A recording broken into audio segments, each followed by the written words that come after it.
Hey, everybody, welcome back to the show. We are here with another amazing episode, if I do say so myself. This is Kelsey Aida, one of your co hosts. I'm here with Lindsay, and also we have a very special guest today named Ashley Gordon. And she is one of our new badass manifesting friends who basically coaches coaches to manifest their dream careers, their dream businesses, and their dream life. So we have another manifesting maven on board today, and that's basically what we're going to be talking about. So we're super excited to have her. Ashley, welcome on. Thank you. That was so beautiful. Thanks. Hi, Ashley. Hi. Yeah. Can I ask you, Ashley, Kelsey, I think we should just probably ask her like where she came from and what she's doing and how she got into this. Yeah, give us your manifesting story. Like, what brought you on board to the world of metaphysics? Where'd you come from, Ashley?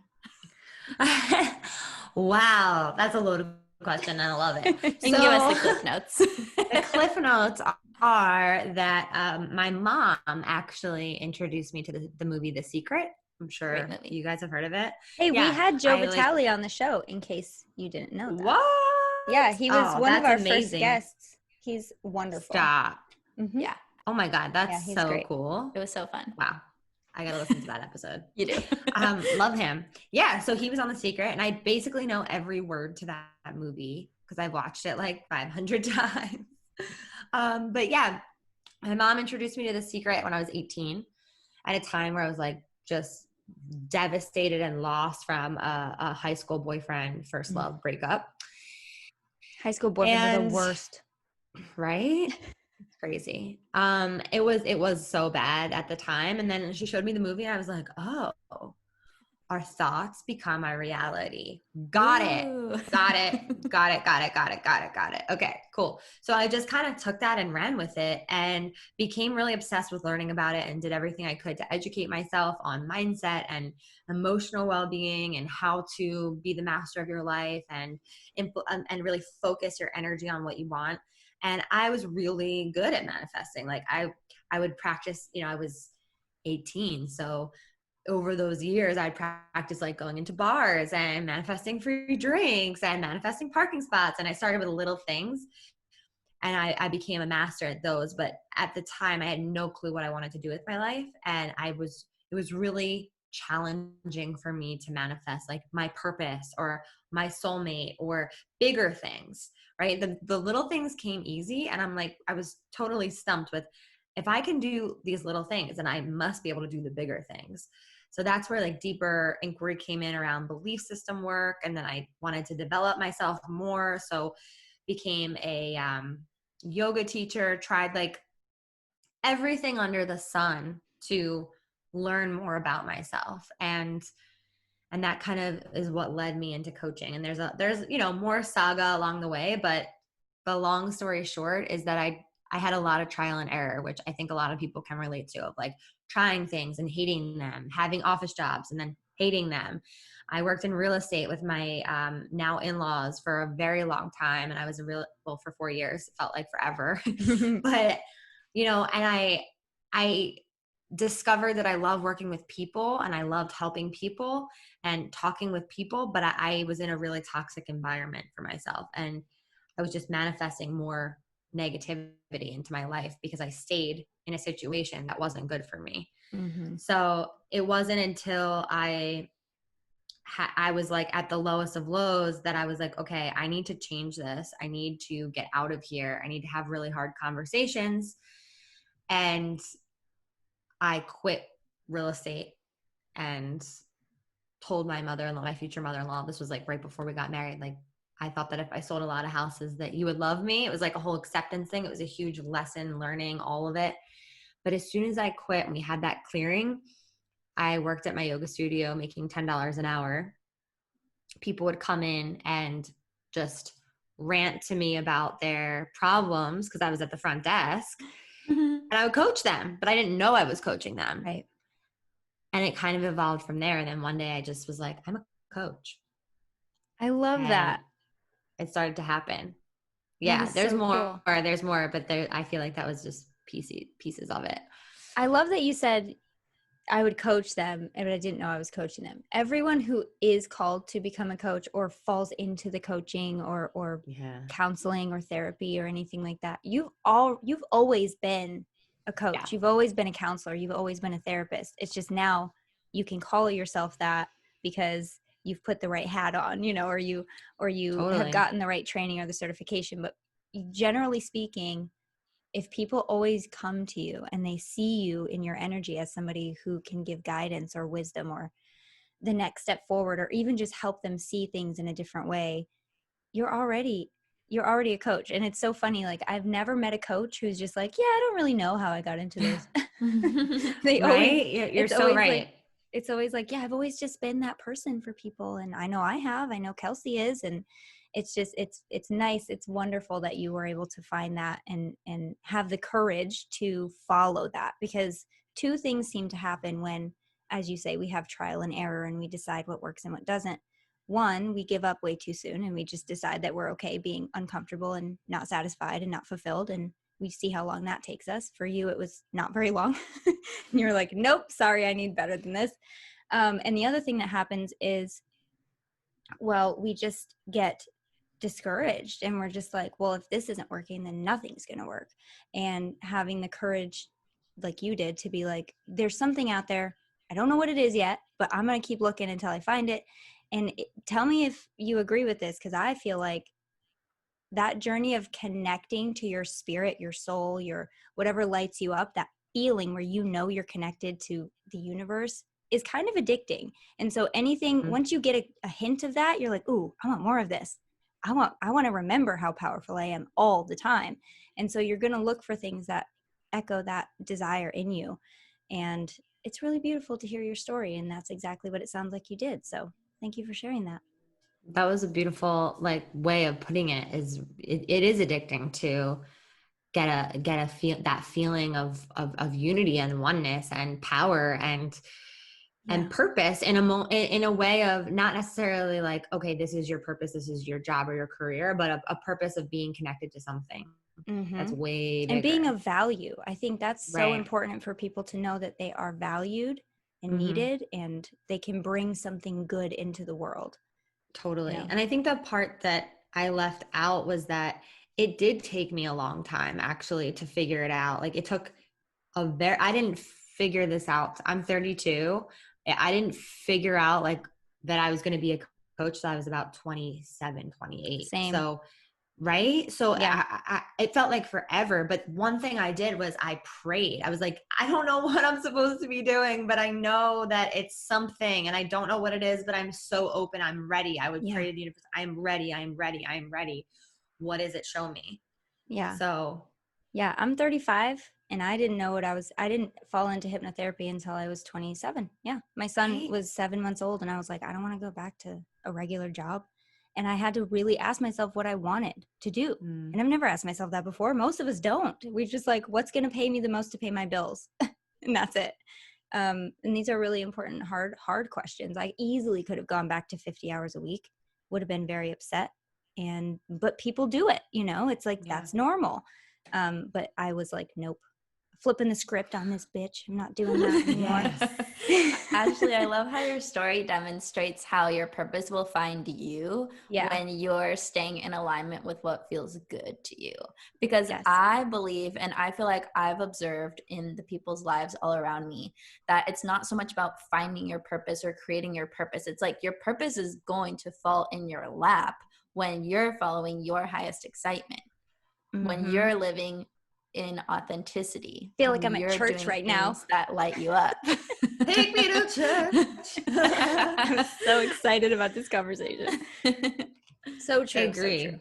Yeah, I agree with you. I mean, in those moments though of it was almost like a desperation. Like, I'm ready. Like, please, show me the way. I had moments of being in alignment with my authenticity, but I think for me, I felt so far out of alignment with my authenticity that I was like, this is just wrong. Like, this path is not the path for me. And I feel, but that's what also brings it to you as well. Right, because it's the contrast, right? It's like when Right. you're not Yes. having your purpose, you want it so much more. You're like, give it to Yeah. me. And then your desire grows even more. And then there's like more manifesting power behind the universe, like Oh my God. helping to Yeah. align you with your purpose. I feel like. So true. So true. And it's funny because it happened in a moment of, like I never knew coaching was a thing, but I always held that space for people. Even when I was 13 babysitting, the moms Yeah. would come home and just lay their hearts out to me. And I'm like, what is happening? You know? And I mean, I was Girl, there for it. I same. was there for it. Same. Right. Oh my And so gosh. I was at a wedding actually on the dance floor, drunk with my husband, like jamming out. And I just saw this girl that I had a conversation with at the bachelorette party. She wasn't in the wedding party. So I didn't see her till later. And I was like, Carly, you look radiant. You look amazing. And she just turned to me on the dance floor and she was like, Ashley, you changed my life. And it was just like the whole room froze. And I turned to Todd, my husband. I was like, I think I'm supposed to be a life coach. Is that a thing? And then I started looking into it and started trying that name on. And that was a whole Yeah. nother journey of like even saying you're a coach, because there's a lot that comes up for people. They're like, what's that? What do you even do? Do you even Yeah. make money doing that? Is that a thing? Blah, blah, blah. There's a lot of, you know, judgment around it. Mm-hmm. But yeah, it's crazy. Crazy how it all happens. You're gonna find judgment no matter what you do. But Totally. and this was, I'm basically talking to myself and everyone listening. But no matter what you do, people are gonna judge you. So my Right. thing was when I realized, and I had to say it a few times to myself in order to really hammer it home. Sometimes I still do have to say it, but the right people that are supposed to work with you are gonna hear your message and be like, "Ooh, that's my people. I need her Yeah. in my life," or I need to find out more about her. So trust that for every one person that's going to judge you, there's going to be one, if not more, that truly know they're supposed to work with you, or that are supposed to be in your ether in some way, shape, or form, whether it's in your Facebook group or just your email list or whatever. So Amen. yeah, definitely don't mind the haters. I think that's coming up a lot now more than ever Totally. for a lot of people. So it's a great point to make. Great Yeah. reminder.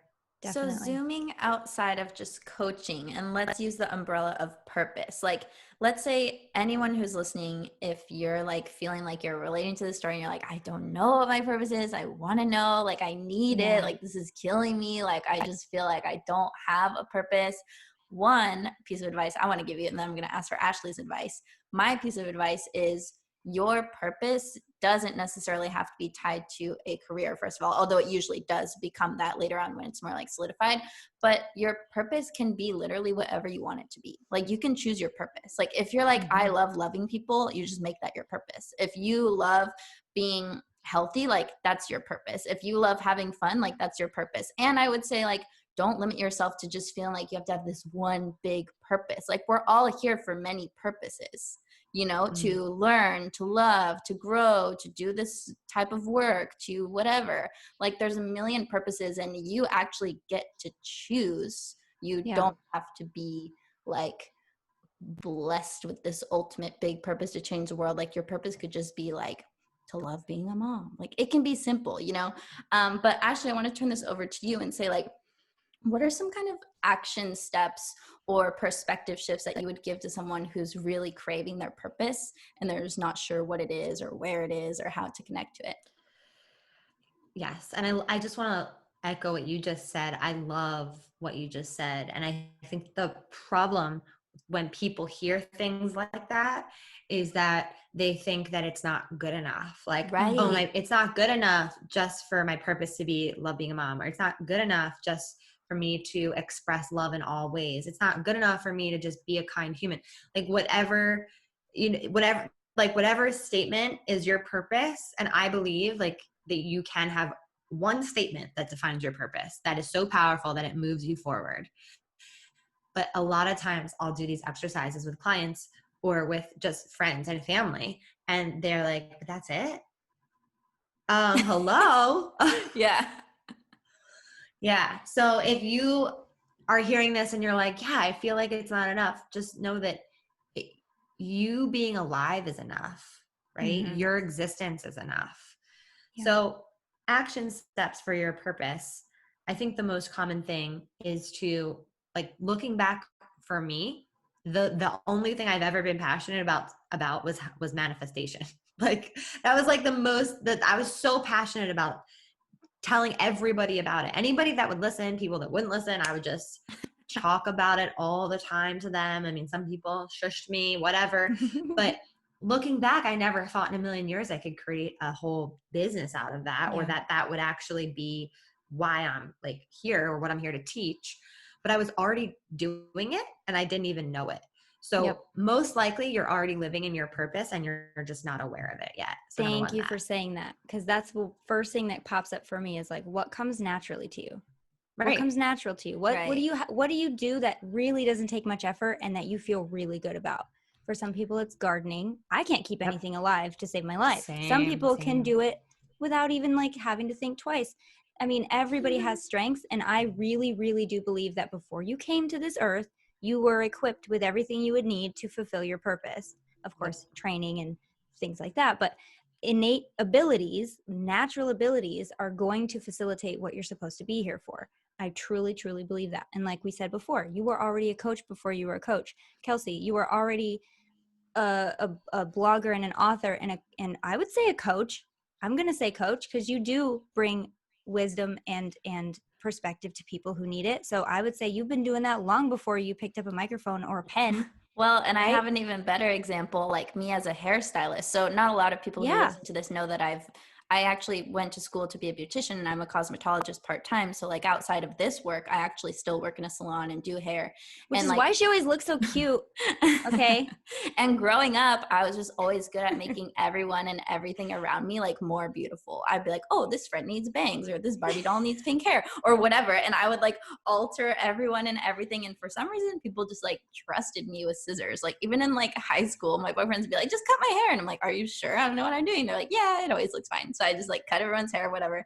See? And then growing up, training in ballet, because in my mind, I was gonna be a professional ballet dancer, but always behind the scenes, I was doing everyone's hair and makeup at recital for the Nutcracker. Like all the other moms would ask my mom, oh, how's Kelsey's hair so good for ballet class? And she just shrugs and is like, I don't know, she does her fucking own hair, she's 8 years old. Like we don't know why she's so good at this. Of course you did at 8 years old, of course. And so like when I look back on my life at like beautifying everyone and everything, and now like it's so obvious like that I would do hair and makeup and stuff like that. But I think that's an even more clear example of like ever since I was little. And just to give people perspective, here's what I did to my Barbie when I was little.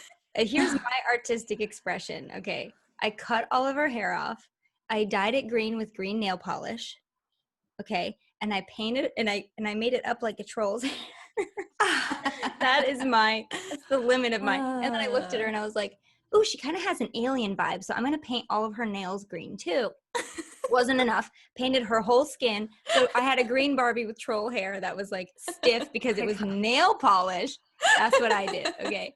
So wow, that's great. And needless to say, I do not cut anyone's hair in my family except for the baby because he don't care. Yes, I think that's, really important though. What comes natural to you? Like, what have you always been good at? For me, it was, yes, talking to people. People would always like find me and tell me things. And then I would do my best, to help them, and including my parents. Okay. That's a whole other thing, but they would like tell me their problems. And I'm like, it's okay, Dad. Don't worry about it. My little tiny little girl voice. But it's just always been a thing for me. And when I was 19, I picked up a book about reincarnation, choosing your next life between life, and how we choose our purpose and our families and all this stuff. And I was like, oh my God, like, as you felt with manifesting, it's like the veil was lifted. I felt like, oh, this is the truth. Okay. So as long as I follow this compass of, love and unity and connection, and we are so much more than this dense human body, I'll be good. And then so fast forward, I remembered that when I was trying to figure out what I actually love to do, what am I passionate about? And I was like, ooh, I could do hypnosis. I could do hypnotherapy.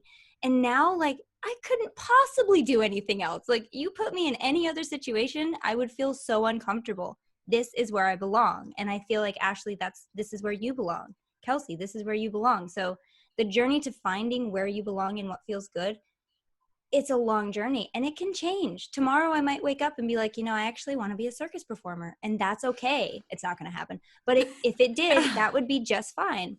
I think it's important to remember that just because we love something one day, we're allowed to change. We're allowed to evolve and morph it into something that we didn't originally anticipate. There's a lot of leeway in life. I really like that because Right. it takes the pressure off. Like, I think Yeah. people Oh my think God, yeah. I have to decide today what my purpose is and do it for the rest of my life. And like, that's only going to put you in a state of resistance because you're so stressed to make that decision. But when you let go and you're like, well, I'll try this and I can always change my mind later. Like, that feels so different. And then you can actually relax into it and like Just enjoy like the marriage, unfolding. right? Well, hopefully you don't go into your marriage thinking that, but I kind of feel like it would help if you were it would help, in yeah, that if you space. thought like there's Ultimately, yes. there's this episode of Reno 911 where they're getting married. I don't know if you guys have watched the show. I'm obsessed because it's hilarious. It's like a serious comedy, kind of like The Office, where it's like a mockumentary. And they're getting married, and she goes, I promise to love you and be in this marriage until I don't want to anymore. And I was like, that is absolutely so perfect because it's like immediately takes all the pressure off the marriage. But if you look at it that way, and the same with your career, I'm not saying do that, but with your career, just be like, I choose to be in this chair. I choose to do this work, and I choose to feel good about what I'm doing. Then the destination doesn't even matter because you're going to be feeling good the entire way there and beyond, Yeah. Yes. But don't get married thinking you're just going to like be done in a year or less. That's probably bad advice. This is all temporary, isn't it? That is true. That is true. I want to offer a resource that was so helpful to me, it's a children's book, and it's called The Little Soul and the Sun. Cute. The Little Soul and the Sun. It's by Neil Donald Walsh, and it really, love him. It's just everybody needs to read this little book. I have 3 boys, so I will be buying this book. Yes. Story time for sure. Story time. And another thing I want to say about purpose is that I used to teach yoga at a drug and alcohol rehab, and something that I was really passionate about was helping them find their purpose and helping them identify with what it is. And I have a course that we'll talk about later, but I kind of took them through it and took them through their purpose statements, and watching them wake up to this was just so beautiful. It was so, I don't know, it was amazing. But the thing that really stood out to me was that what they were realizing was that most of the time their purpose was the opposite of what they were actually living. Hey there, thanks for watching this video. If you'd like to watch the extended version where you get the full podcast episode in a video format, just go to patreon.com/highvibe. The link is in the description. That's where you can become a supporter of the show, listen to all the episodes via video format, and each week you get extended versions of the show, meaning you get to see the pregame behind the scenes, and also you get an extended interview with whoever we're guesting, or if it's me and Lindsay, we usually pull cards for you guys, fun stuff like that. So go check it out. There's lots of cool goodies, including a free copy of my book, a free audio hypnosis from Lindsay. She's a hypnotherapist. And yeah, we just want to give you all the goods, all the content. So head over to patreon.com/highvibe to become a Patreon. Or if you'd rather listen to the rest of this episode, head over to highvibinit.com where you'll see all the links to everywhere that it's getting streamed. Click your favorite one and be sure to subscribe so you don't miss an episode. Thanks for listening.